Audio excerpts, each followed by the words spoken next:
Tonight, NDC MPs accused the MPP colleagues of causing financial loss to the state after the MPP group failed to show up at an emergency sitting they had requested.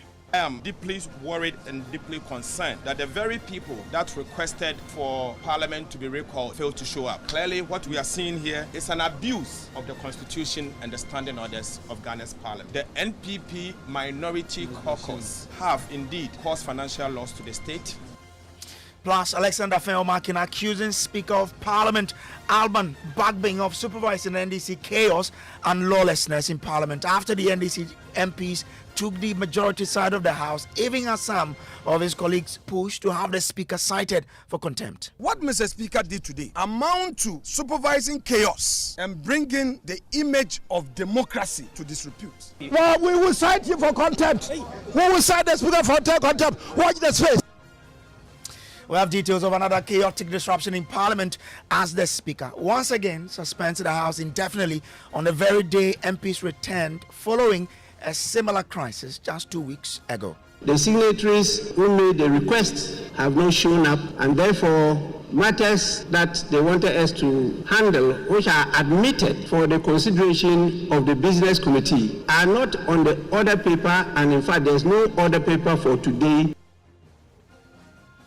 Well, would be speaking to lawyers and both sides of the House to understand what really is at play here. This is Top Story, brought to you always by Telecel, connecting energies and holy insecticide spray and coil. Enjoy a holy sleep.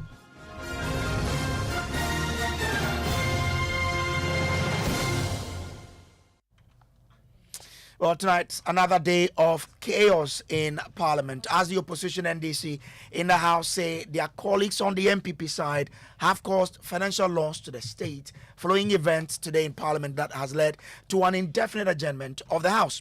Now, the MPP MPs failed to show up on the floor of the House for an emergency sitting they had requested the Speaker of Parliament to convene. The Speaker complied with the constitutional demand of the MPP group, but not a single MPP MP was on the floor at the time the Speaker was forced to adjourn the House. Parliamentary Affairs correspondent Kweku Asante has been in Parliament all day and joins us with details. Kweku, let's start with the early morning up until the time the Speaker walked into the chamber. What happened? So, Brace, some NDC MPs, numbering about 10, were in Parliament very early, between 6 and 7:30. A number of them had already arrived, waiting for the Marshal to Parliament to open the gates to the chamber, the makeshift chamber at the Accra International Conference Center Dome. Up until 8 a.m. when the chamber was opened, only NDC MPs were present. And in fact, at the time the doors were open at 8 a.m., there were about 40, and they zoomed right into the chamber and took the right-hand side of the Speaker, the majority side. The same thing they did 2 weeks ago when the Speaker of Parliament indefinitely adjourned the House. They stayed there and the numbers kept growing up until about 9:30, almost 10 o'clock, when the Speaker of Parliament's convoy arrived to be at his lobby. The NDC MPs' numbers had grown and they had filled the majority side in Parliament. They say that they are the majority in the House and they are going to take that side. Some NPP MPs, I think in particular one, Honorable Samuel Atachia, walked into the chamber at the time and was going to take his seat, but realized that the NDC MPs had taken that side. He didn't see any of the NPP colleagues in the chamber, so he left. He went out, we tried to speak to him, and he said that he was going to get some information from his leadership. So the Speaker of Parliament, having arrived in his lobby, invited the leaders for what is usually the conclave meeting, the pre-sitting meeting. Obviously, Alexander Fenyomakin, the leader of the NPP group, was not around. And so it was only the NDC MPs who went there. Briefly, they came back. And then the Speaker of Parliament took his chair. When the Speaker took his chair, one side of the House was completely empty. That is the left-hand side pews. That is ordinarily reserved for the minority. It was empty because the NDC, who used to occupy that side, have moved to go and occupy the right-hand side of the Speaker. When the Speaker of Parliament took his chair, he zoomed right into the prayer. They prayed. And then he zoomed to give a statement of a sort to say that he had invited Parliament because 15% of NPP MPs had requested this sitting, but none of them were on the floor, for which reason he was doing the same thing he did 2 weeks ago, indefinitely adjourning the House. Listen to the Speaker on the floor. Honourable members had, under the dictates of the provisions of the Constitution, to issue the summons for you to be here today. And duly complied with the constitutional provision and got the administration to get the summons published to the notice of all of you. Unfortunately, the signatories who made the request have not shown up, and therefore matters that they wanted us to handle, which are admitted for the consideration of the business committee, are not on the order paper, and in fact there's no order paper for today because the business committee could not meet due to the absence of the people who requested for the recall. And as you can see, one side of the house is completely empty.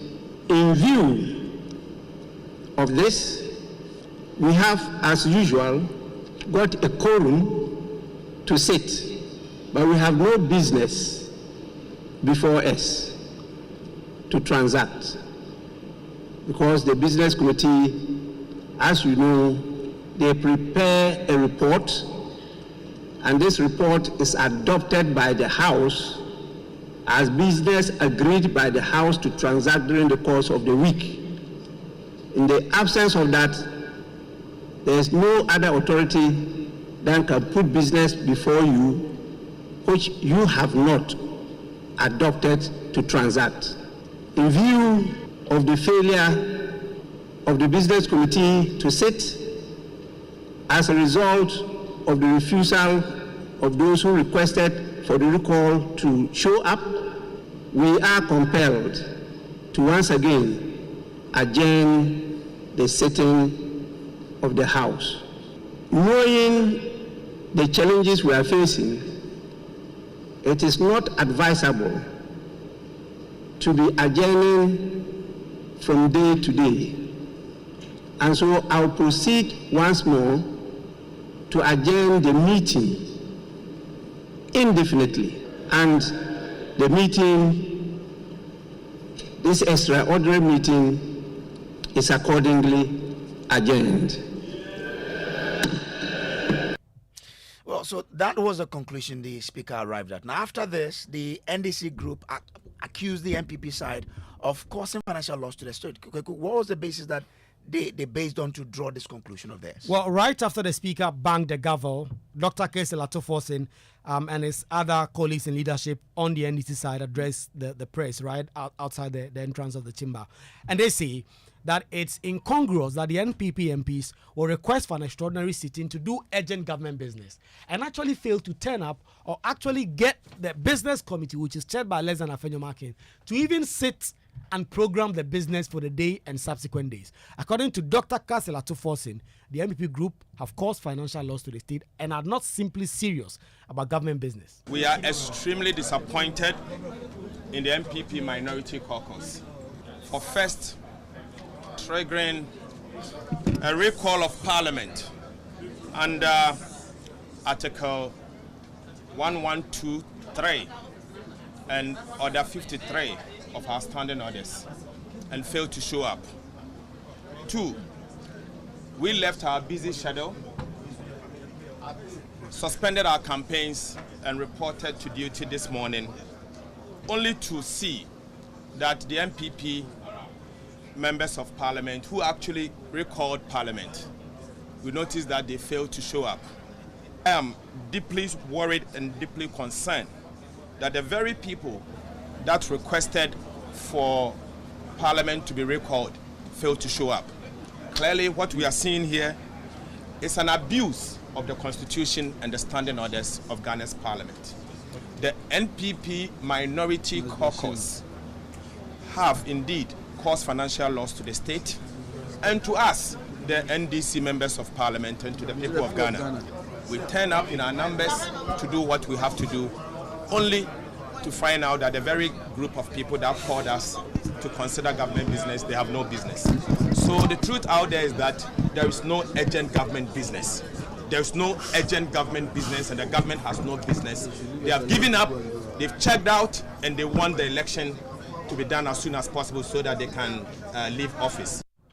quite interesting development in the House. We'll hear from the majority leader shortly, but there's a strong push from some senior MPs to cite a speaker for contempt of court. Kweku. Yes, KT Hammond, I spoke to him. He was furious. He had actually just zoomed right to the chamber when the speaker had adjourned the House indefinitely. He was sweating, he was angry, and he said the Speaker of Parliament was simply playing to the gallery, and the Speaker's conduct is an affront to the ruling of the Supreme Court, and is pushing to have Alban Bagbin dragged before the Supreme Court for contempt of court.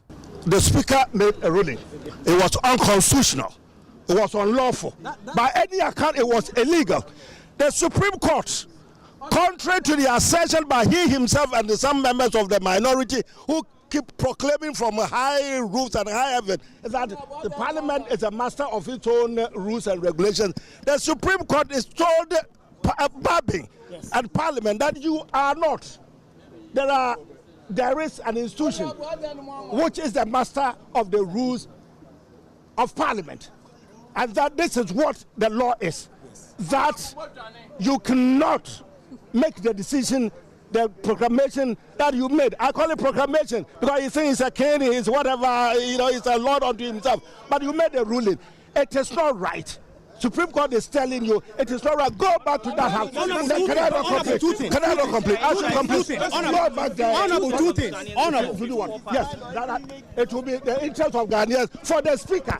For the Speaker to respect the ruling of the Supreme Court. Come back to this side rather than continuously adjourning. Has not disrespected the He is disrespecting the ruling of the Supreme Court. None of the 4 MPs have been disallowed from coming in. You are not listening. So even if he had 99, which is 1/3 of what to form the quorum, it was for the Speaker to make the announcement in the House that his ruling has been stayed, has been overset. Accordingly, minority back to where you were, majority back to where you have been. That is the simplest solution that we're talking about. You say you're going to cite him for contempt. Yes. When are you doing this? Watch the space. Watch the space. I mean, finally, the Speaker says that the majority has failed to convene a business meeting yesterday, so that they can put the business for this emergency. I keep saying that first things first. First is for the Speaker to declare in that house the same way as cathedral. The others of the Supreme Court were directed specifically to the Speaker. It was the Speaker. It wasn't the leadership. It wasn't the clerk. It wasn't the leadership which made that ruling, that decision. It was the Speaker of Parliament who unconstitutionally made a proclamation, whatever it is that he said the last time. The Supreme Court is told him that he was wrong. Restore matters to what they were before you did that. Line of action for the MPP. Well, we will cite him for contempt. We will cite the Speaker for contempt. Watch the space. Well, we have been hearing from the majority leader address why his side, was not in the chamber, and he's been explaining. Yes, according to Alexander Fenyomakin, they did not show up because the NDC MPs are taking their side.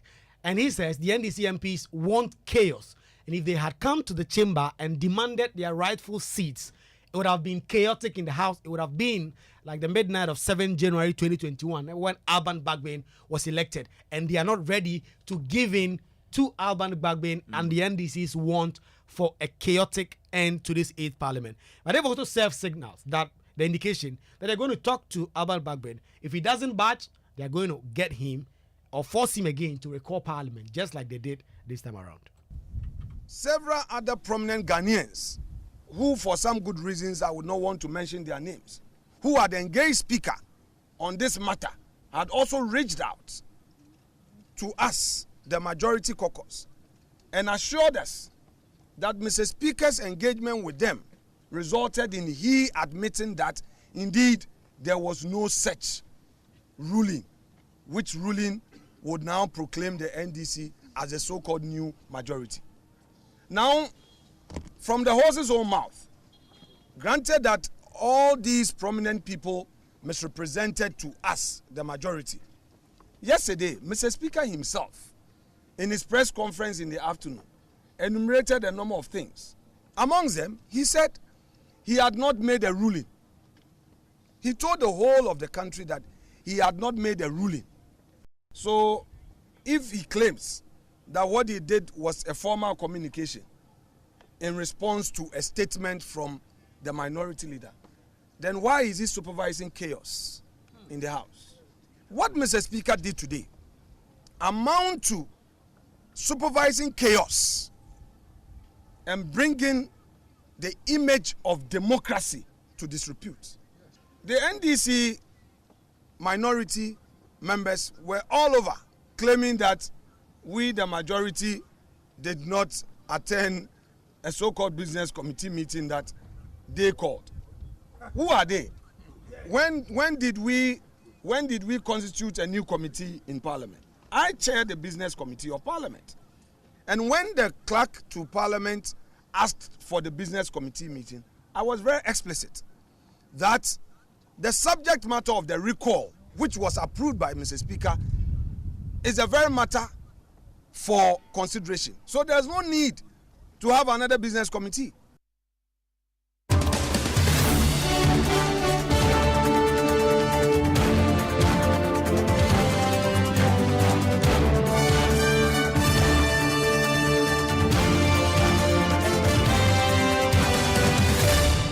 This is Top Story, brought to you always by Telecel, connecting energies and holy insecticide spray and coil. Enjoy a holy sleep. Let me bring in the Deputy Majority Whip, Habibi Drusu, and also the MP for Tono into this discussion, and also the MP for Tamale Central and a member of the minority, Ibrahim Mutala Mohammed. Grateful to you, gentlemen, for coming up. Let me start with you, Habibi Drusu.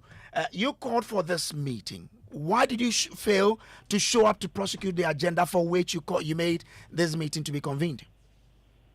I think it's not a fact to say that we did not show up to this meeting. Normally, before Parliament sits, there are things that we normally do or meetings that normally happen. This morning, we were well aware that the Speaker had come into his office and he was supposed to have a meeting with the Parliamentary Service as they were going to conduct some interviews for some senior officers of Parliament. I placed a call to the Deputy Clerk, Jetro, and I told him that we were in the caucus meeting, so if Speaker is heading to the chamber, he should let us know. And normally when Speaker, because we are now sitting at the conference center, when Speaker is heading towards the chamber, the leadership of them both sides are being called. Sometimes if we, the majority, are there, we reach out to our colleagues' leadership in the minority to come. We have a meeting with the Speaker, then we agree as to the business that we are going to do and some of the issues that we are to address. Today, that didn't happen. We were just heading towards the chamber. Myself, the Deputy Majority Leader, Madam Patricia, the second Deputy Whip, Akontombra Alex, and then Honorable Kennedy Ajapong. Then before we could enter into the chamber, the Speaker was seated. And then the NDC, the minority group, were seated on the right hand of the Speaker. So we waited and he was just about to adjourn the House. So it is not true that we never turn out. The Speaker, as he already have in his mind an agenda that is purely set up, and then he just went into the chamber to sit. How can the Speaker go and preside without engaging the leadership of the House? How can the Speaker go and preside without first of all discussing with the leader of the government business? The Speaker is not the leader of government business. He is not the majority leader, and he is not the one who's supposed to call out government business. So before he could go and preside, he needed to reach out, get his clerk at table to reach out to us in the majority. We come at conclave, we discuss the businesses that we were going to do, and then he could be able to sit. But before we realized, he was presiding without actually engaging the leadership. But what was your side really prepared for this meeting? I'm asking this because if you look at the standing order 47.4, it says, before the commencement of a sitting, the clerk shall send to each member the order paper stating the business of the day and the provisional order paper which may be altered for the next sitting schedule. And of course, this order paper should be coming from the business committee, isn't it? Yeah, this is not an ordinary parliament going on break and coming. This is a parliament that has been recalled, triggered by provisions in the constitution. And we made it very clear the kind of business that we were going to do in the House. The memo that was sent to Speaker to trigger the callback of parliament discuss with him into detail the kind of business that we were going to do. And when we remembered things that we were going to do extra, we added an extra memo, which he has approved. And even when he was going to adjourn the House, he acknowledged that he has received those two memos that led to the calling of the House. So we were ready. And the majority leader, as you listen to him, he's the leader of government business and power standing orders. He's the chairman of the business committee. So the minority leader at Tuforsen have no business to call for any business committee meeting. In any case, we haven't changed our committees.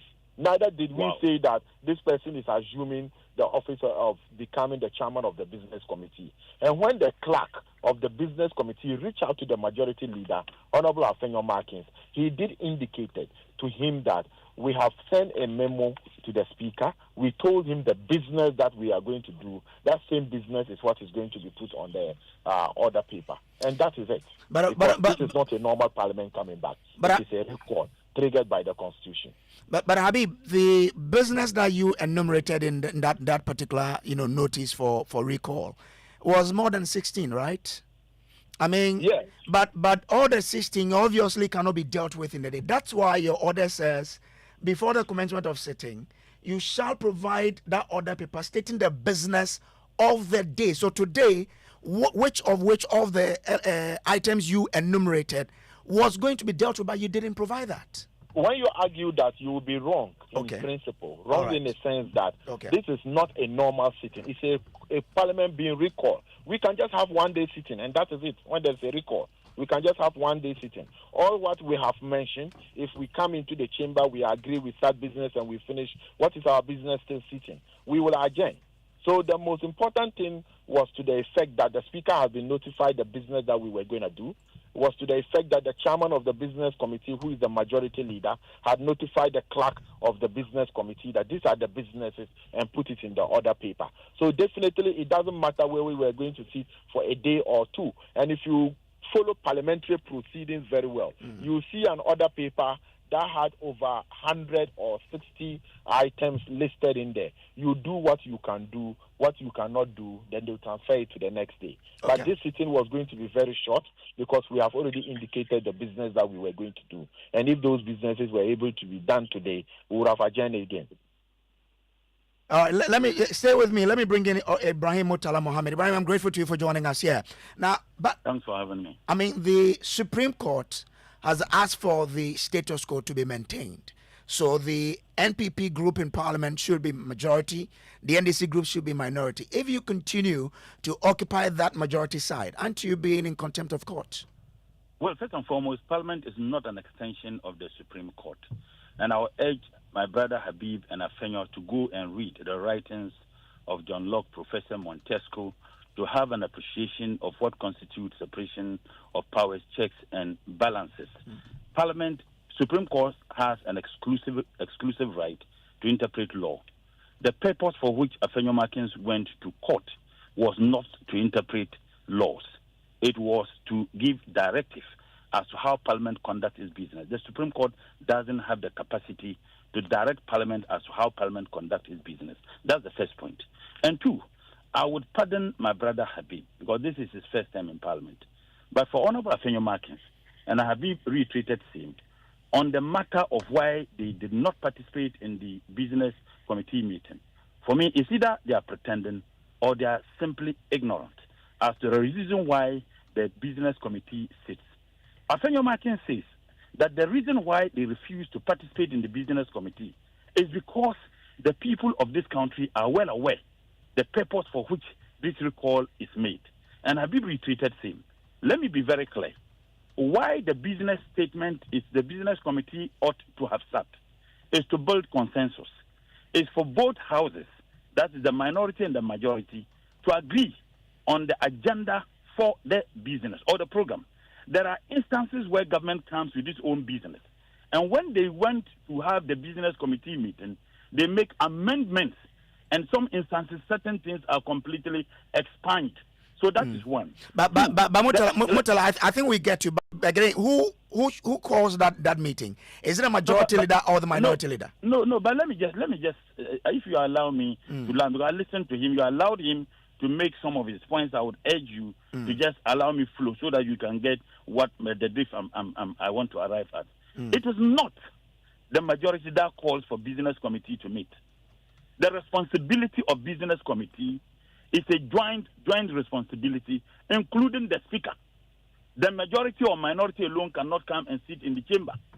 The purpose for the business committee is to look at the program for the sitting, and there must be a consensus as to what you all agree to discuss.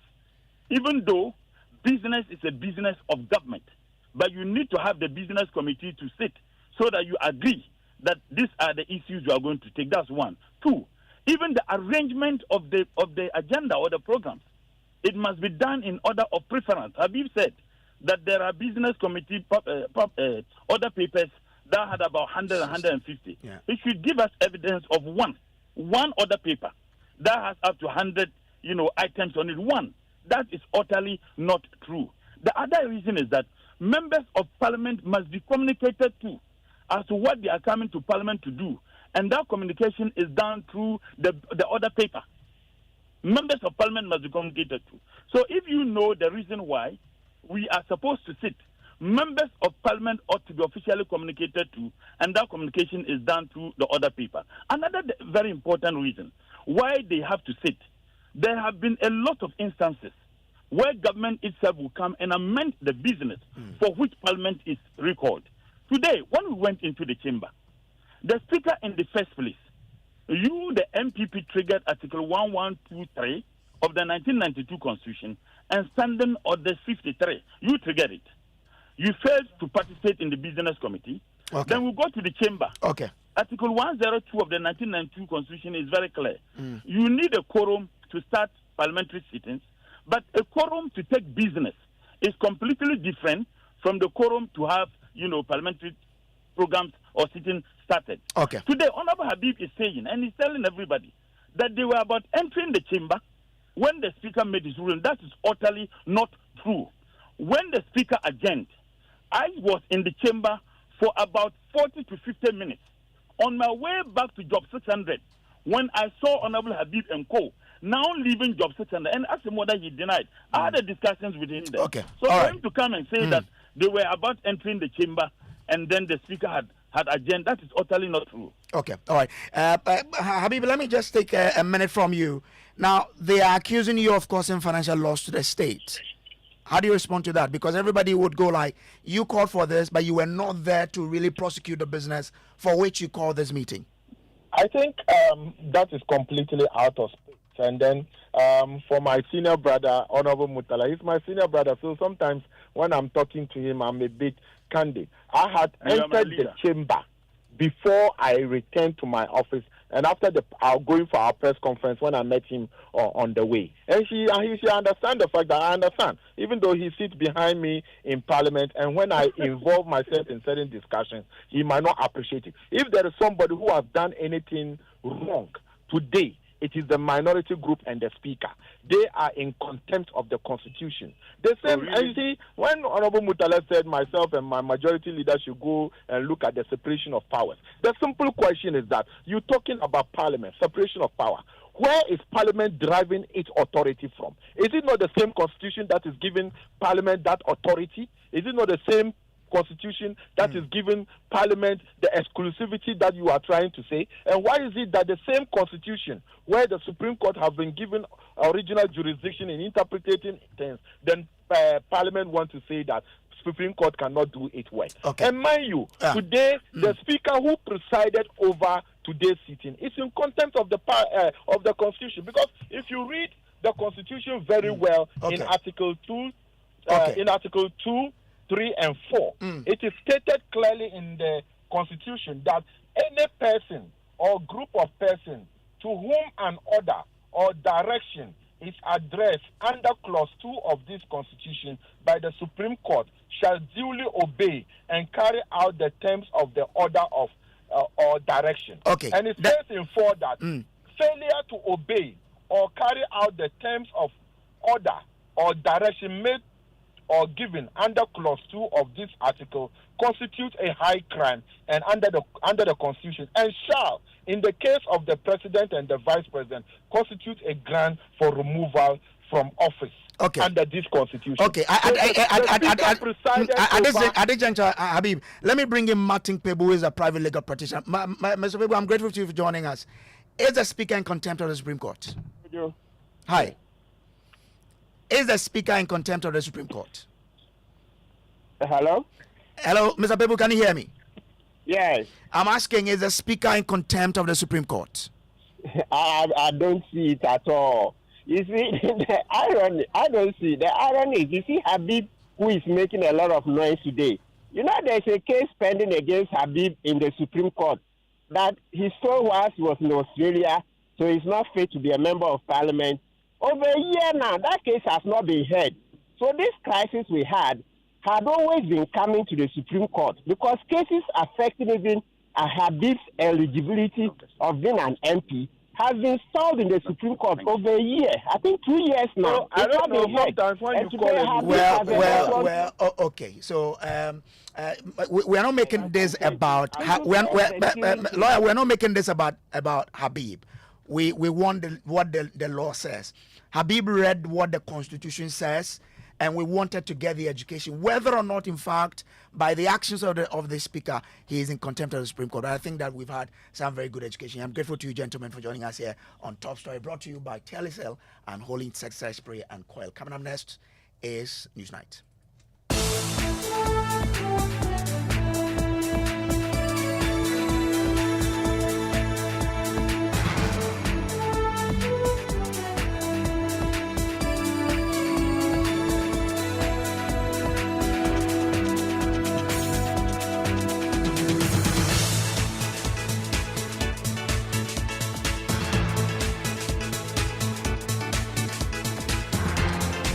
It's exactly 30 days to the 2024 presidential polls, and hashtag Stop Galamsey now still on. Good evening and welcome to Newsnight. Tonight, 24 hours and counting, and the Electoral Commission is yet to generate and share voter statistics with the political parties and candidates as promised. We'll get to hear from the NDC and more political parties who are growing impatient by the hour about the situation. Yes, and this is very dangerous, President. Now it's getting to 24 hours, so your guess is as good as mine. We'll see what happens afterwards. Personally, I see that as the Commission being so disrespectful to us. We have details of that also tonight. Attorney General Godfrey Yeboah-Dame warns against any attempt to disobey the Supreme Court orders to the Supreme Court, to the Speaker, I should say, describing it as non-negotiable. To comply with, and that must be done. And I think that it's also again non-negotiable for persons to obey orders, directions, and decisions of the Supreme Court of Ghana. A failure to adhere to this will lead the nation down anarchy, and it must be avoided. We have details of the National Peace Council becomes the latest institution to make an attempt after the Council of State to resolve the parliamentary impasse following Speaker Alban Bagben's third indefinite adjournment after an emergency recall.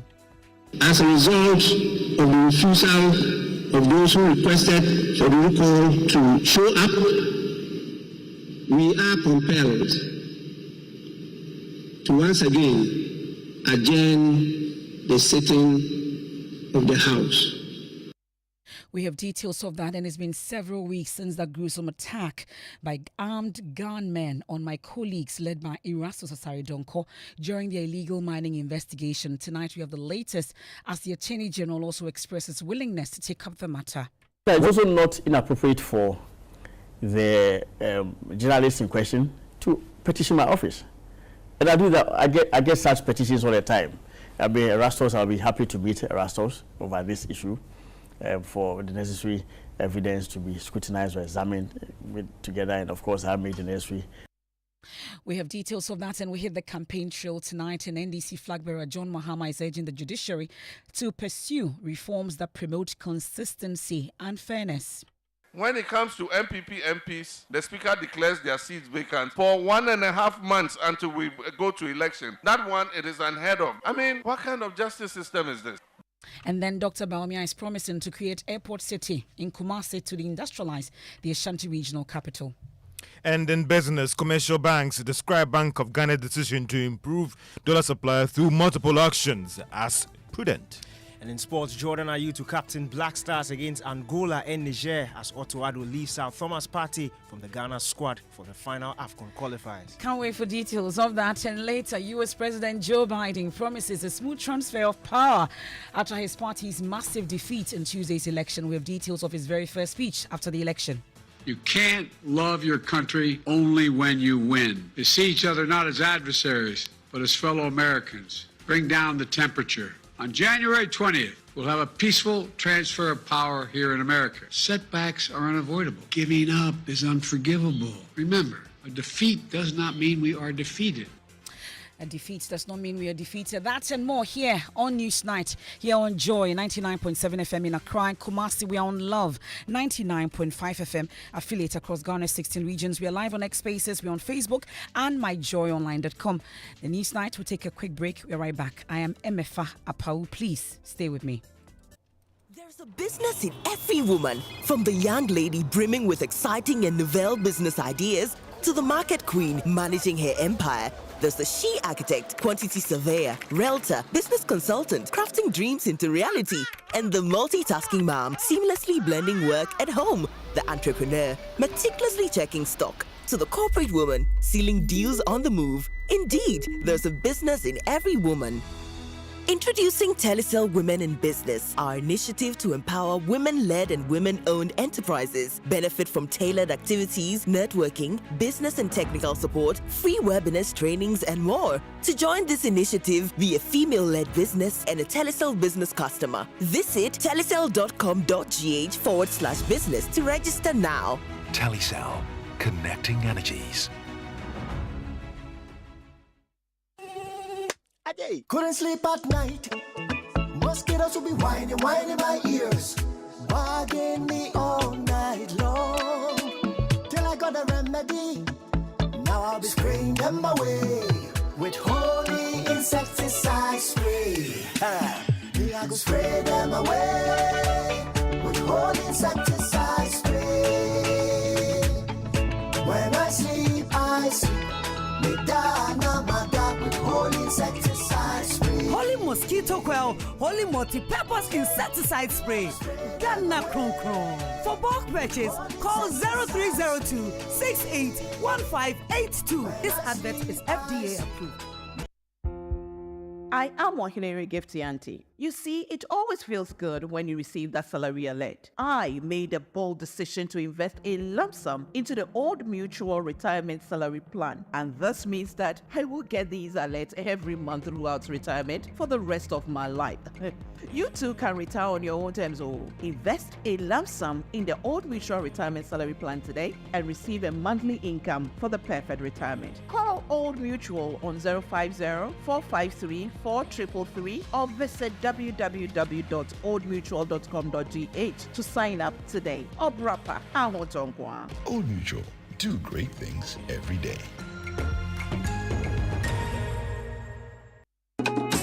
Apo. Jimmy Braggart, ask for you. I am Jimmy Braggart, aka Yesi. Auntie Mercy, I have just got the feeler that the Electoral Commission is able to print some ballot papers secretly that they can stuff in ballot boxes on election day to favor a particular candidate. Hey, Yesi. You and your wild feelings. This one is true. I am sure if Mr. EC is here, he will confirm it. Mr. EC is here, and I say it's a big lie. Ghana is one of the few countries whose Electoral Commission prints ballot papers within the country. Oh, you what? Did I not say it? To ensure fairness, transparency, and accountability, political party representatives, the police service, as well as the National Intelligence Bureau all observe the printing and packing of the ballot papers. All ballot papers have official serial numbers, which means that any ballot paper you see on election day that do not have these official serial numbers are fake. Yesi, are you listening? The party agents and all other observers maintain 24-hour observation of the process by either not sleeping at all or changing personnel as the case may be. Immediately after printing and before packing, Commission, the political parties record serial numbers of all ballot papers allocated to each region, district, constituencies, and polling stations. When the ballot papers are being dispatched to the regional police armory, the party agents and other observers follow the security vans. Each stage is closely monitored by the political party agents and all other stakeholders. Yes, aka Jimmy Braggart. You get it? You must trust the process. This is part of the process towards conducting a free, fair, and transparent election by the Electoral Commission. Now we know the truth. We won't fall for the lies anymore. Electoral Commission of Ghana. Transparency and accountability in motion.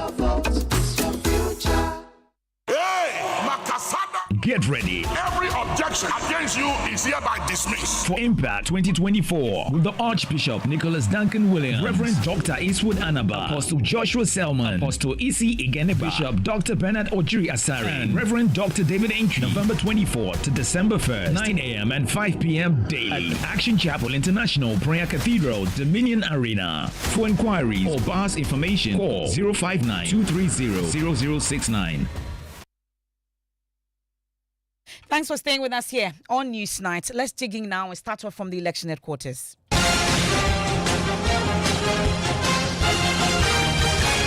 Election Headquarters is brought to you by Petrosol Platinum Energy, Energizing Dreams, Chopbox Technologies, a convenient service, German Ozone Medical Center, Alternative Therapy, Dental, Wellness and Beauty, the Chartered Institute of Management Accountants, CIMA, and the American Institute of Certified Public Accountants, AICPA, together as the Association of International Certified Professional Accountants, Youth Bridge Foundation, bridging the gap for positive youth development, Syntex Tanks, Aya Strong, Aya Tough, and Potential Real Estate, your trusted partner in real estate. And we head off to the Electoral Commission headquarters starting there tonight. And the Electoral Commission, after more than 24 hours since they released the final voters register, is yet to generate and share a detailed breakdown of the voter statistics with the political parties and candidates as promised. So what began as a routine handover on Wednesday quickly turned chaotic as party representatives requested a data breakdown that was not immediately provided. Left in suspense, the parties waited over 6 hours at the EC headquarters only to leave empty-handed. Now, with patience waning, some parties are growing impatient. The NDC is already considering other options to force the hand of the commission. We'll get to hear from them shortly, but first though, here's how things unfolded Wednesday night at the Electoral Commission headquarters. My colleague Michael Ashali was there for us. Today, Wednesday the 6th of November, present you with the soft copies of the final certified voters register for the 2024 general election. Chairperson of the Electoral Commission, Jan Mensah, says the EC has finally compiled the final voters register after resolving all outstanding issues with the register. She proceeded to distribute the finalized register to representatives from political parties and independent candidates. It is finished.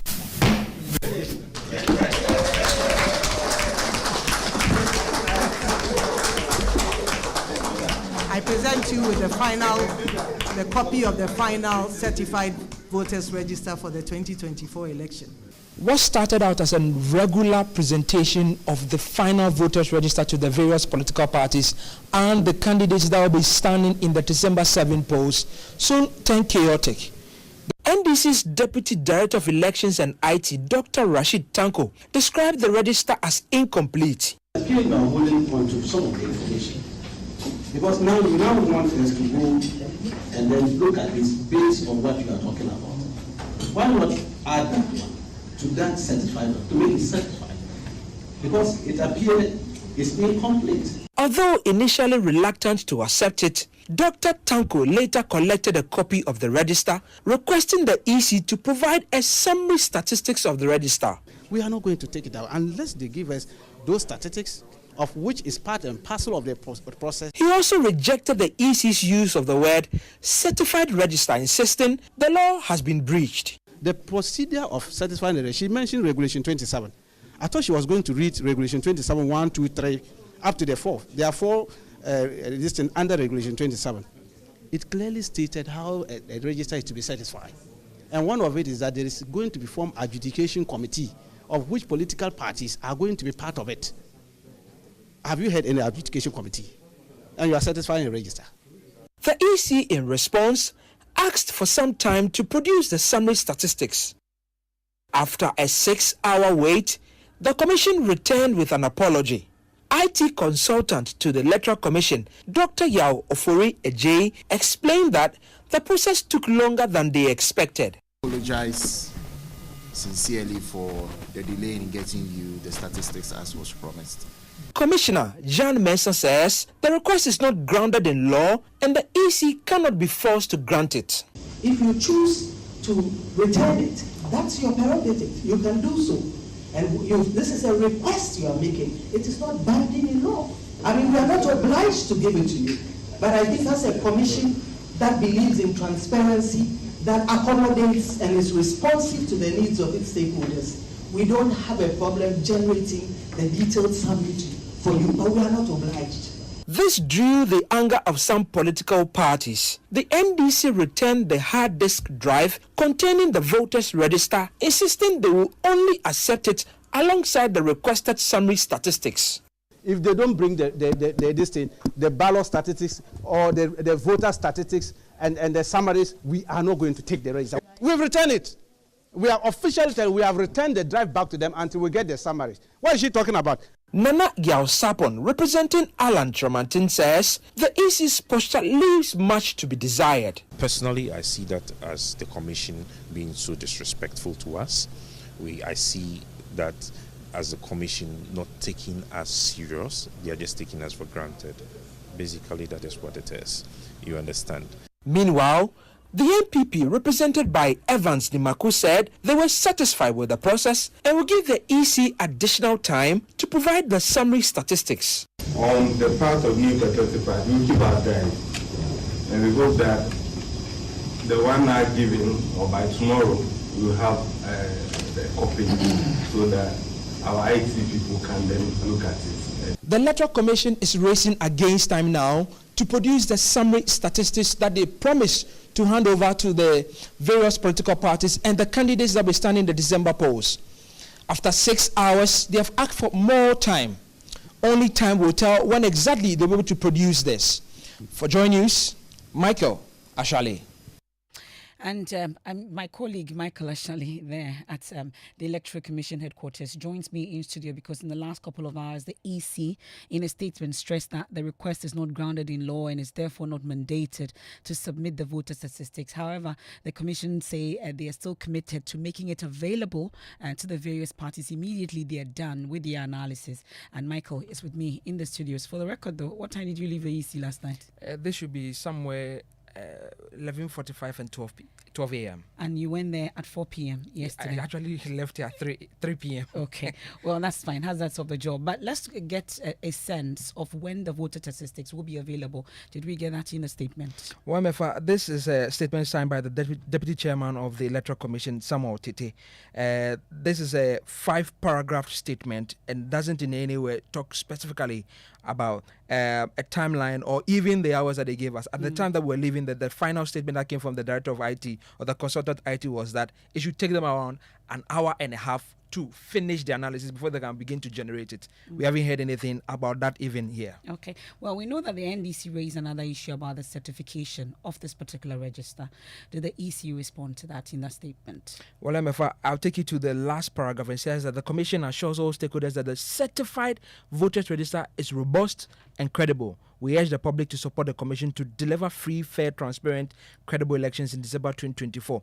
This is as much as it says in the statement, but we've already heard from the Commissioner herself, which says that it doesn't take away from what they have given them as the true and certified copy of the voters register. Okay, and that's my colleague Michael Ashale with details of that statement from the Electoral Commission. And we're working the lines as and when we get the Electoral Commission to give us the latest on this particular promise that was made to the political parties, we'll bring that to you. But we've been hearing from more political parties who are growing impatient. Remy Edmondson of the Progressive People's Party says the situation is a very dangerous precedent. He spoke on the AM show. We're going into an election. Yes, you after all the months of back and forth of accusations of a tainted register, now you finally tell us that you have a clean register. I'm a parliamentary candidate. I don't have a presidential candidate, unfortunately. Nana has. I don't know, for example, I want to know that maybe in Domi Kwabenya, I have maybe 10,000 registered voters. Because then if you don't give me the breakdown of the regional number, how many the overall number of votes in the country, the overall number of votes breakdown by region per constituency, on what basis are you then going to conduct this and then declare results? Yeah. You understand? And this is very dangerous, President. So to have the parties wait for, it's more than 6 hours because the meeting was called for at 4 o'clock. 4 o'clock. And so after the back and forth, and then for like 6 hours, when they didn't have the start, and then the parties demanded that they were not going to leave until they gave it to them. They said, okay, wait for us, we're going to work on it and bring it. And Jamesha comes back around 11:41 to tell them that she's not mandated to do that. How can you come and do this? And it's very dangerous, and I mean, it's not, we should not keep quiet. We need to really speak and ensure that we need this register, because we have no evidence even that what you've given us, I have no idea whether what Movement for Change got is the same as what I got. So if they scrutinize their register and later come and say that my register has 18 million, PPP says I have 14, NDC says something else, we have no standard figure from you to guide us. That's the Progressive People's Party's rep, Remy Edmondson, that's speaking on the AM show today. Well, we've been hearing from the Movement for Change also yesterday. They were very vocal at that meeting, and they are equally incensed by the posture of the EC. Nanaya Osapong speaks for the party. After making us wait for 5 to 6 hours, then you come to tell us that you are not obliged to give it to us. And so if we want, we should return the disk you've given us. And when it is ready, I mean, you're not just being fair to us. Personally, I see that as the commission being so disrespectful to us. I see that as the commission not taking us serious. They are just taking us for granted. Basically, that is what it is. You understand? Well, the clock then, we know, is ticking, and the patience of the parties, we're told, is running out. Deputy Director of IT and Elections for the NDC, Dr. Rashid Tanko Computer, has been speaking to us on this matter. We heard him earlier on this issue, interacting with my colleague, Michael Ashale, earlier on this. We are working the lines to see if we can raise him back on the line to find out if in the last few hours or minutes, something may have changed, if the EC has really reached out to them and gotten back to them on this issue. And my colleagues are also working the lines to bring the EC on this matter and what exactly has happened when it comes to this situation. And thankfully, Dr. Rashid Tanko Computer has joined us. He's on the line. Well, we're grateful for your time here on Newsnight. Tell me, have we heard anything from the EC as we speak? Emefa, let me say good evening to your cherished listeners and you yourself. As we speak now, nothing has changed. The EC is still locked up in trying to put up the figures together. As I stated earlier yesterday, the EC is not a serious electoral commission. The basic statistics will tell you that, even those doing primary statistics will tell you that the first thing you do when you are generating data is to come out with figures. You are dealing with figures. Electoral commission, their primary rules is to deal with figures, because that's the figures they will use to declare a president and a parliamentary candidate. You can't come and give us a data that has no figures, that has no summary of the figures, and then it's statistics there. But it's a big surprise that a whole institution like this will have this blunder and want to run cover of a law and saying that no law is binding it. I just want to find out, though, I'll come to the matter of law shortly, but have we reached out as parties after that promise was made last night or into midnight? Have we reached out? What have we heard from the EC? They haven't said anything. We have a presidential platform of which I'm representing the NDC candidate at the presidential platform. The other political parties, they also have rep there, and that's where they share information with us. If they were ready with the data, they would have shared it over there for all of us to see. We don't need to call them to have the platform is there. And all the commissioners are on the platform. And so, as she indicated, initially she told us that we should go. She will put the data on the platform. And we said, no, that is not the right thing to do, because we want the media to come along with it. Because, Emefa, you are there. I just want to ask you a simple thing. Today, somebody will call in and ask you, Emefa, what is the total registered voters for Ghana for the December 7th? What figure are you going to be telling the person? You are a reporter. What figure are you going to be telling them? You don't know. You were there with them. Your people were there throughout. Nobody knows. As we speak now, tell me, Ghana, what is the total registered vote? No Ghanaian is aware. Even the commissioners were not aware. They are relying on the IT people to generate for them. If they knew, they would have informed us yesterday. And they've raised the issue also about this request that is being made, at least by the various political parties, not just the NDC, not being grounded in law, and they are not mandated to actually submit that voter statistics that you are asking for. You agree? Emefa, you see, common sense is becoming a big issue in Ghana. This electoral commission has generated ballot statistics for the printing houses to print ballot papers.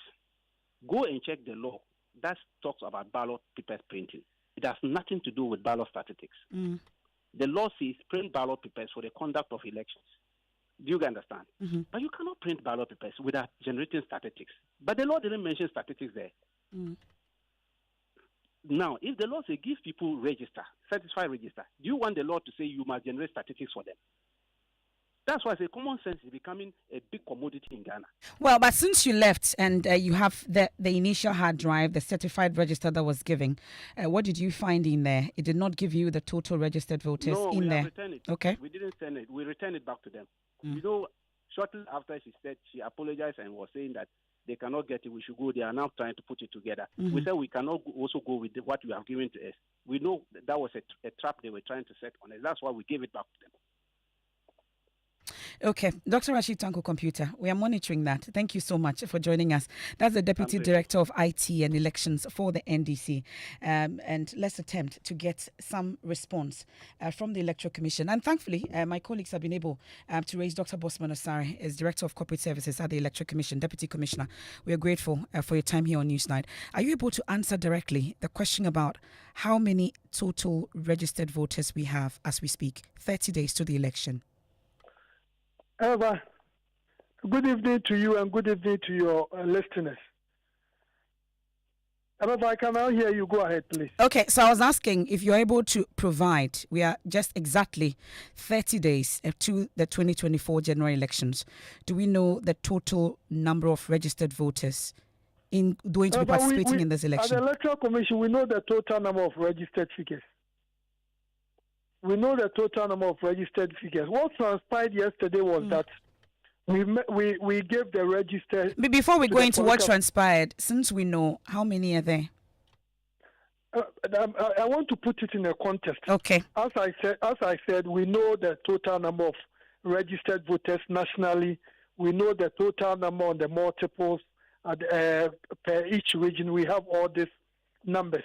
What the commission said yesterday was that because one of the parties requested that they wanted us to give them summaries of all the registers we've given to them, the commission took it upon itself to ensure that we will provide all these data not only at the national level, but also at the regional level. And this is something we gave the assurance to the parties that we're going to give to them. But unfortunately, the details we wanted to give, we couldn't put all together. But one thing which is very, very important is that the commission owes the political parties a certified register. This is something by law the Electoral Commission is supposed to give to the political parties. And that's what we did yesterday. And when you look at CI 91 Regulation 27, it's very clear that once the certified register is ready, within 21 days, the Electoral Commission must make it available to political parties and persons who the Electoral Commission considers appropriate for them to have. And this is what the Electoral Commission has done. So if we're a party, the onus is on you to go inside the document we have given to you. You'll be able to know the total number of registers per each region. And based on that, you'll be able to know the national figures. But the Electoral Commission yesterday was trying to make the point that to make it easier for the political parties, we will provide you the summaries at the national level as well as the various summaries at the regional level. And we said to be able to do that, it requires some auditing, and those processes are ongoing. And this is something we believe by tomorrow it should be ready for Ghanaians to have these particular details. And this, you're telling us, has been duly communicated to the various political parties that you made to wait for 6 hours in your offices yesterday. No, as I said, initially when they asked about the Electoral Commission giving them the national summary in terms of nationally how many total registrations or how many people are going to vote come December 7th. Apart from that, nationally, how many people are on the multiples list, how many people are on the proxy list in that manner. And the Commission said to be able to meet the expectation of the parties, we're going to dig deeper.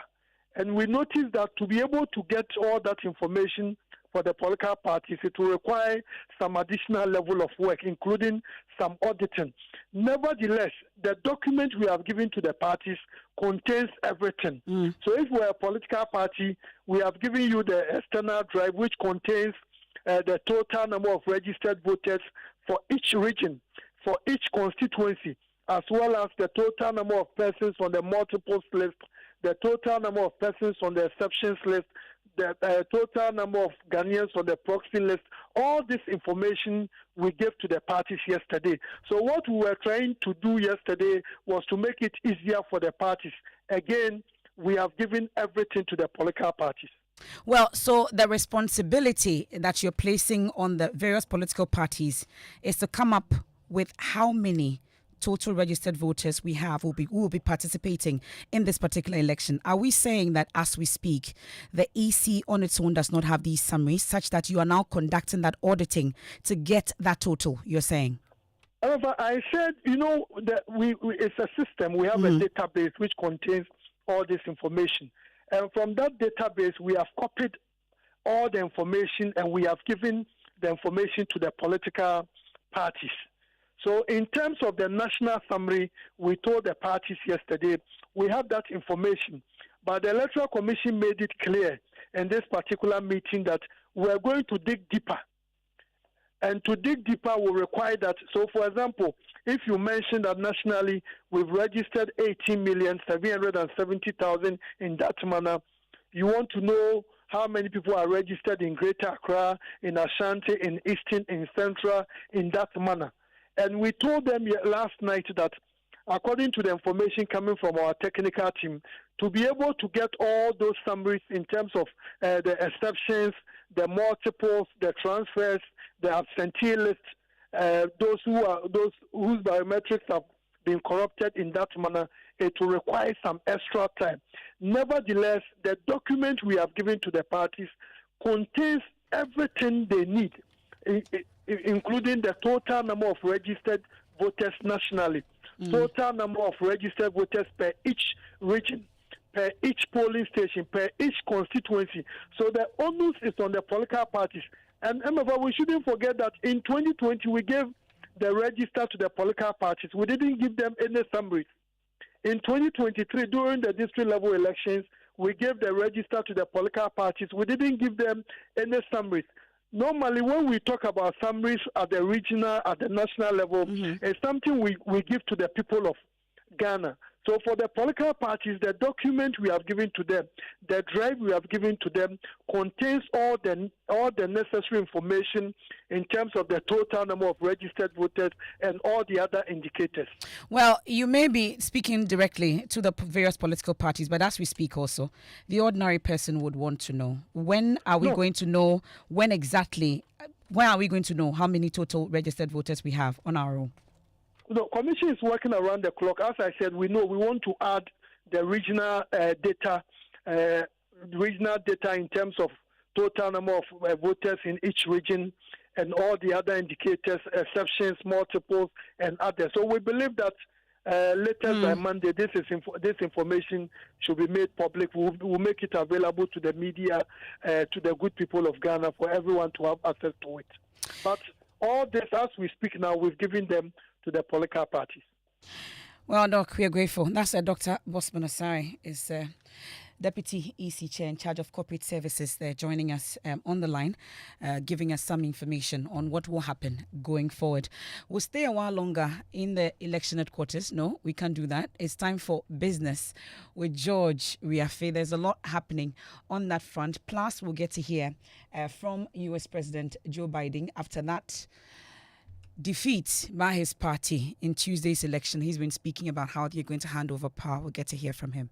You can't love your country only when you win. You see each other not as adversaries, but his fellow Americans. Bring down the temperature. On January 20th, we'll have a peaceful transfer of power here in America. Setbacks are unavoidable. Giving up is unforgivable. Remember, a defeat does not mean we are defeated. George, what's in business? And talk about developments in U.S. on PM Express Business Edition. Tonight we'll be looking at what has happened in U.S., the Trump presidency and the impact on the Ghanaian economy. He's talked about putting tariffs on certain exports or imports into that country. What could be the implication on the Ghanaian economy, especially when it comes to inflation as well? The dollar is strengthening. What could be that impact also on the Ghanaian economy? And the fact that also he's going to be heavy in producing more oil, and what could be the impact also on that on the Ghanaian economy? So it's the Trump presidency and the Ghanaian economy on PM Express Business Edition Emefa tonight. Can't wait. Okay, and what should you expect tonight? Banks describes the Bank of Ghana's decision to improve dollar supply through multiple auctions as prudent. And energy analyst Dr. Yusuf Suleiman pushes for more investment in oil sector after significant increase in the sector's revenue for the first half of this year. The business news on Newsnight is brought to you by MTN Business. Welcome to the new world of business. The other day, I visited Kweku at his spunky new office to congratulate him on opening his business. And man, was I impressed. The business is just moving quick. The sales, customers, everything is just working seamlessly. The secret? He said, it's MTN Business Broadband. In this fast-paced environment, we need fast and reliable internet to support all business types. No laggy online meetings, great download and upload speeds, impeccable business management systems, all inclusive. I mean, you can have it all. Sharp! I signed on immediately. To enable your business stay ahead and stay connected, make sure you're signed on to the best internet made just for businesses. MTN Business Broadband. Sign up today on broadband.mtn.com.gh and manage your account on my MTN app. Call 0244 308 111 for more information. We are good together everywhere you go.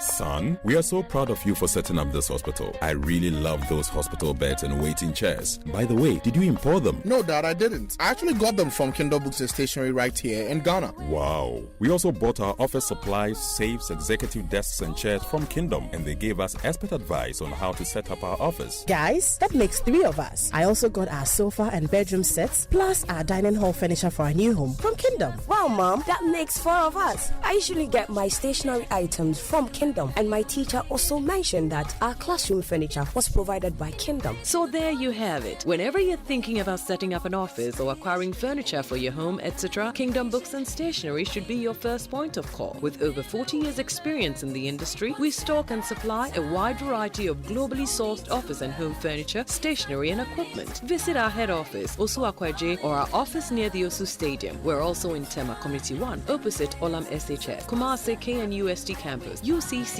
Cape Coast, and now at the Marina Mall, Airport City. Or call us 0302 764101, 764209, or 762792. Visit our website www.kingdomgh.com.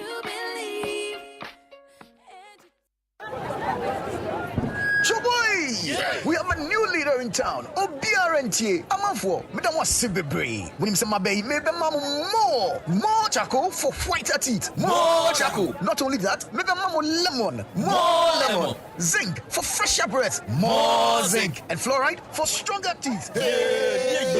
Introducing the new President Charcoal Pack with more power with a combination of charcoal and lemon for naturally whiter teeth. Grab yours now. This advert is FDA approved.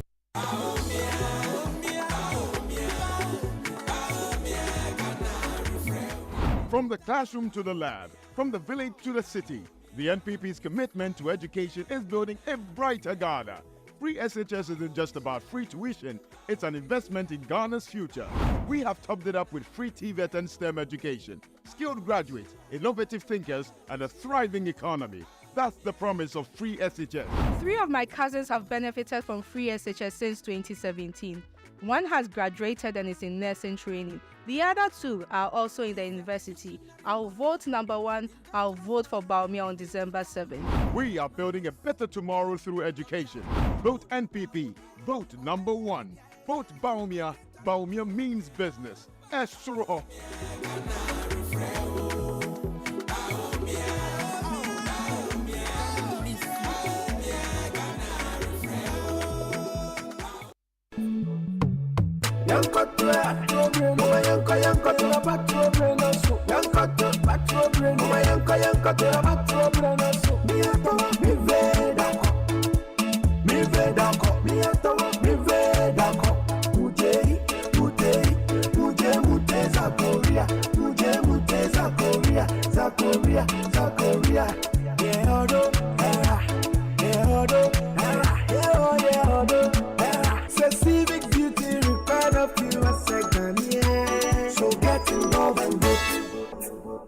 A message from the National Commission for Civic Education, NCCE. Imagine having access to top-notch educational resources, no matter your grade of school or location in Ghana. With the Ghana Knowledge and Skills Bank, you can tap into a vast library of resources, even in offline mode. From primary all the way to tertiary education, we've got you covered. As a student, you have access to past questions from 1990 to date for BEC, WASI, and tertiary test examinations. As a teacher or lecturer, you can hold virtual classes for your students and share your lecture notes for their use. As an educator or researcher, you can publish your books or articles for public consumption. And lastly, you have your own studies teacher or AI tutor who is trained to teach you in any subject topic till you fully understand. So whether you're a student, educator, content creator, researcher, or entrepreneur, the Ghana Knowledge and Skills Bank was made just for you. Sign up today at www.gksb.gov.gh. The Ghana Knowledge and Skills Bank, where learning has no limits and the possibilities are endless. This project was financed by the World Bank under the erstwhile e-Transform project at the Ministry of Communications and Digitalization. The luckiest star 712 hash. Luck is everywhere for everyone, yeah. Here's to the friends who dialed star 712 hash and found no regrets. To the investors who struck gold. To the health workers who diagnosed luck with precision. To the tough guy who couldn't hold back his tears. To the passionate fan who couldn't contain his joy. To the seamstress who turned her hard-earned stitches into a bundle of happiness. And now, here's to you. Your next big win is right here. Luck is everywhere for everyone. Dial star 712 hash. Now join in the luckiest winning celebration. Every 1st July 2024. Over dial star 712 hash. Now I can to tickets as a group, individual, and now even as a community. Now win is the prizes are in the community draw or go for the grand draw on the 30th of November 2024. Unlock your luck with star 712 hash. Now join in the winning streak now. The luckiest star 712 hash. Luck is everywhere for everyone, yeah. The luckiest. You're welcome back to Business on Newsnight. Now, some banks have described as prudent the Bank of Ghana decision to improve dollar supply through multiple auctions. Now, there's more in the following Business Desk report. The auction is coming at a time that there has been some growing concerns of limited supply of dollars on the market. Some of these firms have told Joy Business that they cannot get dollars to buy, but the development can be described as interesting, especially when the Bank of Ghana has introduced several platforms to sell dollars to the market, as well as significant growth in its dollar reserves. These concerns are also coming at a time that IMF has also given the Bank of Ghana approval to increase the amount of dollars that can be sold on the market. The dollar auction for the bulk oil distribution firms is part of the central bank's program to assure these firms that the regulator can provide them with dollars when they need them. Therefore, there is no need to rush for it now.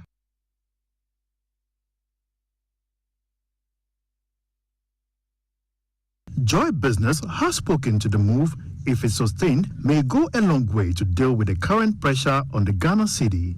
This is because they believe that some of the demand coming from businesses are influenced by fears that they will not get dollars when the time is due. That is why they are forcing to get their dollars now. Some of the commercial banks are also of the view that there is an element of speculation that is leading to the current pressure on the cedi. Therefore, these multiple auctions could deal with that challenge. However, there are some who are of the view that how long can Bank of Ghana sustain this intervention? This is why the central bank also want to be strategic so they don't end up depleting their dollar reserves, which is currently over $7 billion. And that is a Business Desk report. Meanwhile, financial economist Professor Lord Mensah is skeptical about the sustainability of these moves, though he welcomed the action by the Bank of Ghana. The local currency has to do with, the buffers we have. I mean, it has to do with the demand. If we have enough buffers, and the Bank of Ghana will be able to meet, the spots that is being created, and at the same time, the forward, the short-term forward, like the 7 days. I mean, there's no problem with the exchange rate. But once, the spot market is created and there's demand, and the signal goes out that the Bank of Ghana cannot meet this demand, obviously you have to see the dollar rising against the cedi. And that is a financial economist, Professor Lord Mensah. Now, energy analyst Dr. Yusuf Suleiman is pushing for more investment into the oil sector to improve returns from that area for the country. It follows revelations from the Public Interest and Accountability Committee that total revenue from crude oil production from the country's fields for the first half of this year went up by more than 55%. Dr. Yusuf is arguing that this could be one of the surest ways to sustain these gains. And this is the time that we require investment to the oil field. So I want to urge on the players to consistently make sure that they put the required investment strategically into this field. If you don't do investment, especially the infield drilling, that's what is required now. We need new fields. Even if the new fields are not coming, we need infield drilling, and that requires investment. That's number one. Number two, we need to stick to the directives of PIAC with respect to the PRMA, the Petroleum Revenue Management. It's very important. It's just like the cash for mechanism we were talking about. Look, even if the revenue is not coming in the quantum that we needed, whatever is coming, there's a formula that you need to distribute to. Stick to that, because there's every reason that formula was gotten, or that formula, we came out with that formula. If you don't stick to that, we're going to have ourselves to blame, especially for the core business. Energy analyst Dr. Yusuf Suleiman. Now, the Tema Development Corporation has revealed that it is in a strong financial position to withstand any future shocks. The firm revealed this at the company's annual general meeting in Tema. Correspondent Kwame Yanka has the rest of the story. TDC Ghana Limited attributed this financial performance to the company's resilient operational strategies and expanded asset base despite challenges post-pandemic. The company's revenue rose from 136.6 million Ghana cedis in 2022 to 182.06 million Ghana cedis in 2023. Here is Managing Director of TDC Ghana Limited, Alice Abna Oforiata. Our profit before tax increased from 49.85 million in 2022 Ghana cedis to 72.98 million Ghana cedis in 2023. Representing an increase of 46.4%. On liquidity, the company recorded improvements in both current and quick ratios. The current ratio, as at 2023, was 3.6 to 1, as compared to 3.3 to 1 in 2022. Director General of the State Interest and Governance Authorities, John Buedu, encouraged the company to pursue a listing on the Ghana Stock Exchange. It's not as if you'll be operating and you are expected to be a corporate entity, then you will be doing charity. And we still expect you to be doing profits. And if you make the losses, we turn around as a people to come and accuse you for not doing what is right. I think it is important that we do. And as a result, we will work with you that will move and reduce our interest in our shares, get you listed. And that is what we want to see. I want to see in a year's time you are on the stock exchange.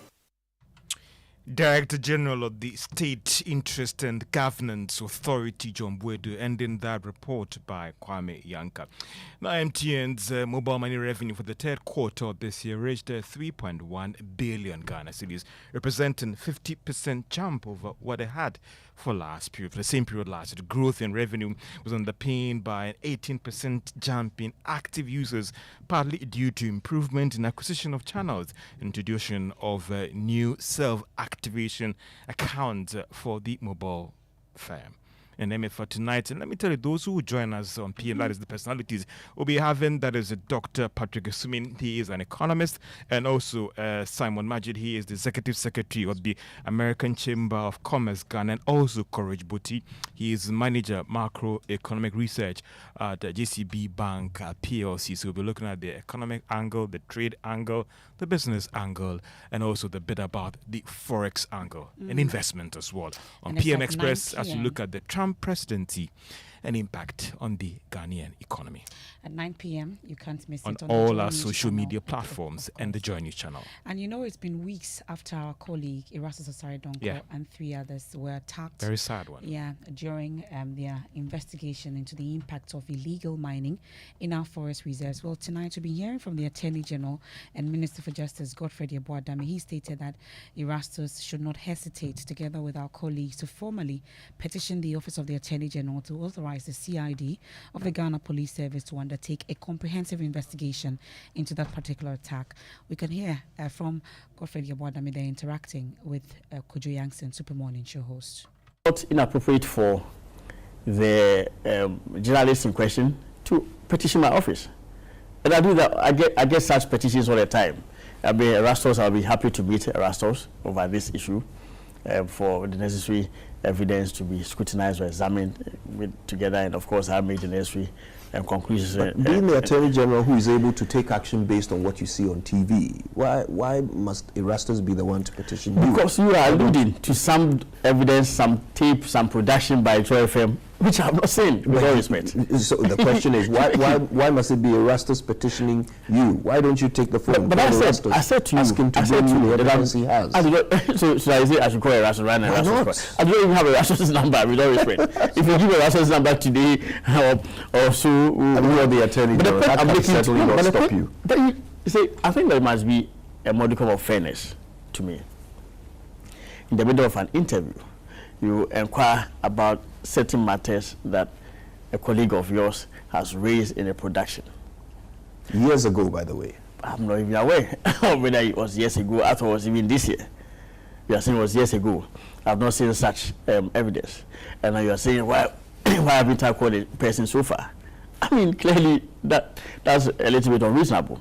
And I'm saying that it is not inappropriate for the person, if indeed the person is truly concerned about environmental matters and prosecution of environmental crime, to petition the Office of Attorney General and for us to commission the CID of the Ghana Police Service to undertake the investigations, and then we'll do that. That's Godfrey Yeboah-Dame there on the Erastus situation. So as we speak, we know that 3 arrests were made as to whether these persons have been prosecuted, what exactly is happening to the company involved.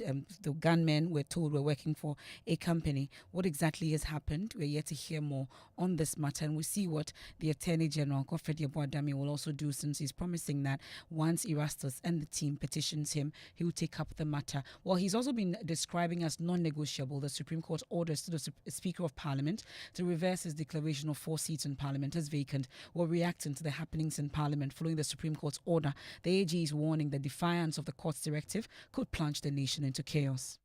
2 fundamental principles have to be recognized, and I think I would like to leave the people of Ghana with it. That number 1, Article 1, the opening provision of the Constitution vests the sovereignty in the people of Ghana, which it did. It's a point that must be applauded. Sovereignty is not in any institution or individual in the country. Secondly, supremacy is not in any individual in the country. Supremacy is in the Constitution. And the Constitution, when it sets out certain functions and rules for people to perform, that must be observed. The judiciary is vested with final judicial power. The Supreme Court is vested with authority to interpret the Constitution and to enforce the Constitution. the power of the Supreme Court to enforce the Constitution is only subject to the High Court's power to enforce fundamental human rights.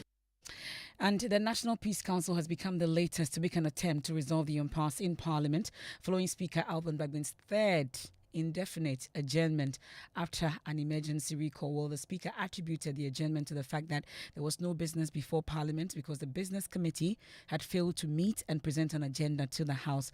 And we know also that the Council of State earlier made some attempts to resolve the impasse between the leadership of the House. So today we've been hearing some majority members mentioning that they would want to cite the Speaker for contempt, amongst others. Whatever happens from Parliament, we'll definitely bring that to you.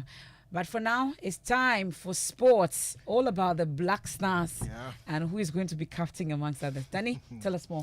Yeah, Jordan Ayew, he will captain the Black Stars for their final AFCON 2025 qualifiers against Angola and Niger. Now, head coach Otuado made that decision when he announced the squad for those two games in today's press conference. Captain Thomas Partey has been left out of the team, and Otuado suggested that the switch to Jordan Ayew may be for the long haul. I made quite clear to him he wanted to come. So this one first, he wanted to come, but I made quite clear that why he's not coming. Like I said, it's confidential. It's difficult for me to mention all the things. It's like that. We have to move on. And maybe in addition to this, because I know the next question will come. So once he's not there now, surely after I talked to Thomas, first of all, I had to talk to Kojo. For him, I think he's still young. He needs to grow into that role. You had Black Stars head coach Otuado speaking there. The squad also includes two Ghana Premier League players in Nations FC's Razak Simpson and Asante Kotoko's Emmanuel Entry. They are regulars in Mohamed Kudus, Alexander Jiku, Gideon Mensah, and Antoine Semenyo. Also returnees are Nathaniel Ejay and Manaf Nuruddin. That's all for sports. Back to you, Emefa. Thank you very much, Danny. We head back to the election headquarters, and NDC presidential candidate John Dramani Mahama says residents of Central Kofi, Akpafu, Lolobi, and Likpe Sal are not lesser citizens compared to those from constituencies where parliamentary seats were declared vacant by the Speaker. Speaking on the last day of his tour of the OT region, he called on the judiciary to pursue reforms that ensure consistency and fairness in its judgment. Maxwell Agbagba has more in this report. NDC presidential candidate John Mahama giving his own rendition of Stoneboy's song Jijireje to criticize Vice President and NPP presidential candidate Dr. Mahmoud Bawumia's economic performance, implying he hasn't met expectations as an economist. Sports journalist Yawampo Fuankra expressed his long-standing admiration for John Mahama dating back to his days as a member of parliament. You know, I was in Parliament as a correspondent when he was the MP for Bole Bamboy. That is when I first got to know John Mahama. But I've always had a soft spot for John Mahama. And now that the opportunity has come for him to come back again, I will not hold back to support.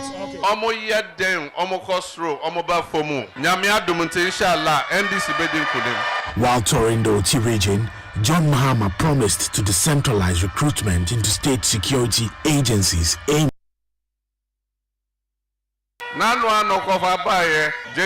inferior citizens of Ghana compared to the two that the Supreme Court is struggling to defend their representation.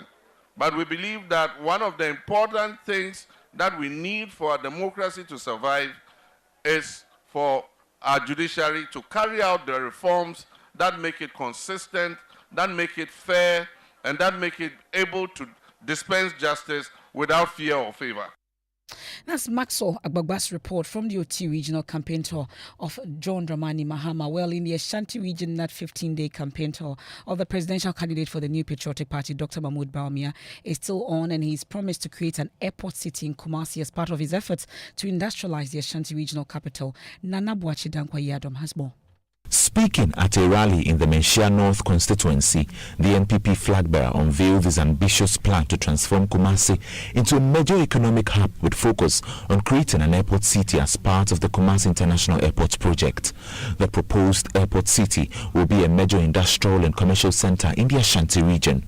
Dr. Baumia noted the airport city project will be a major driver of economic growth, creating thousands of jobs and stimulating economic activity. Airport ACI ye pese ye airport city e wo Mensah North ha ye pese ye airport city emamo era imutumi enya infraso enti nyame adom ena ye ba. The Kumasi International Airport will have an airport city here in the Mensah North constituency to boost businesses. If elected president, I would champion it just as I did for the creation of the Kumasi International Airport and the Tamale Airport. Airport enti said ye airport city wa Accra no ye pese ye airport city e wo Kumasi ha. And that's a wrap of an event today in the Ashanti region as part of the tour of Dr. Mahmoud Baumia. And we head out with that very first speech after that massive defeat of the Democrats in the United States. Joe Biden, president of the US, has been speaking on this matter. Well, I'll leave you with that speech. I am Emefa Apawu. There's more news when you log on to my joeonline.com. Personality profile is up next. Yesterday, I also spoke with Vice President Harris. She's been a partner and a public servant. She ran an inspiring campaign, and everyone got to see something that I learned early on to respect so much, her character. She has a backbone like a ramrod. Her whole heart and effort, and she and her entire team should be proud of the campaign they ran. I know for some people, it's a time for victory, to state the obvious. For others, it's a time of loss. Campaigns are contests of competing visions. The country chooses one or the other. We accept the choice the country made. I've said many times, you can't love your country only when you win. You can't love your neighbor only when you agree. Something I hope we can do no matter who you voted for is see each other not as adversaries, but as fellow Americans. Bring down the temperature. On January 20th, we'll have a peaceful transfer of power here in America. To all our incredible staff, supporters, cabinet members, all the people who've been hanging out with me for the last 40 years, God love you, as my mother would say, we're leaving behind the strongest economy in the world. I know people are still hurting, but things are changing rapidly. Together, we've changed America for the better. Now we have 74 days to finish the term, our term. Let's make every day count. That's the responsibility we have to the American people. Look, folks, you all know it in your lives. Setbacks are unavoidable, but giving up is unforgivable. Setbacks are unavoidable, but giving up is unforgivable. We all get knocked down, but the measure of our character, as my dad would say, is how quickly we get back up. Remember, a defeat does not mean we are defeated. We lost this battle. The America of your dreams is calling for you to get back up. That's the story of America for over 240 years and counting. It's a story for all of us, not just some of us. The American experiment endures. We're going to be okay, but we need to stay engaged. We need to keep going